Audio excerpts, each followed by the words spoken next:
President Donald Trump has threatened to send in the military to quell growing civil unrest in the U.S. over the death of a black man in police custody.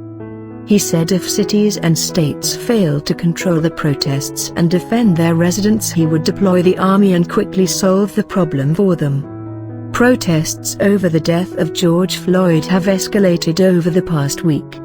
4 police meanwhile have been shot and injured in Missouri, and 2 people reported killed amid unrest in Chicago. The circumstances of both incidents are unclear. Meanwhile, dozens of major cities imposed overnight curfews on Monday night.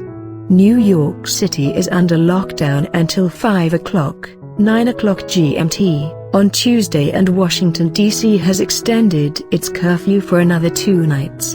In New York, the iconic department store Macy's was broken into and a Nike store was looted, while other shop fronts and bank windows were smashed. Several people were arrested.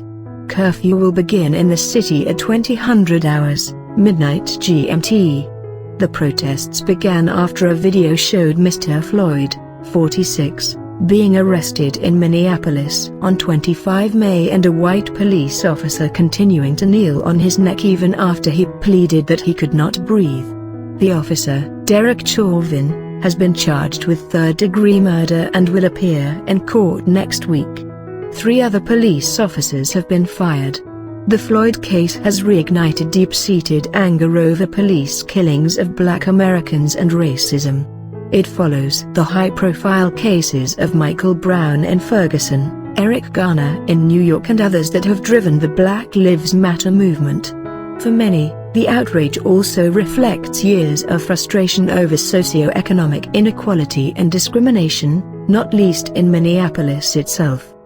The president delivered a brief address from the White House Rose Garden, amid the sound of a nearby protest being dispersed. Mr. Trump said all Americans were rightly sickened and revolted by the brutal death of George Floyd, but said his memory must not be drowned out by an angry mob. He described the scenes of looting and violence in the Capitol on Sunday as a total disgrace before pledging to bolster the city's defenses. "I'm dispatching thousands and thousands of heavily armed soldiers, military personnel and law enforcement officers to stop the rioting, looting, vandalism, assaults and the wanton destruction of property," he said. Mr. Trump then turned his attention to the national protests, which he blamed on professional anarchists and the anti-fascist group Antifa. On Sunday, he said he intended to designate Antifa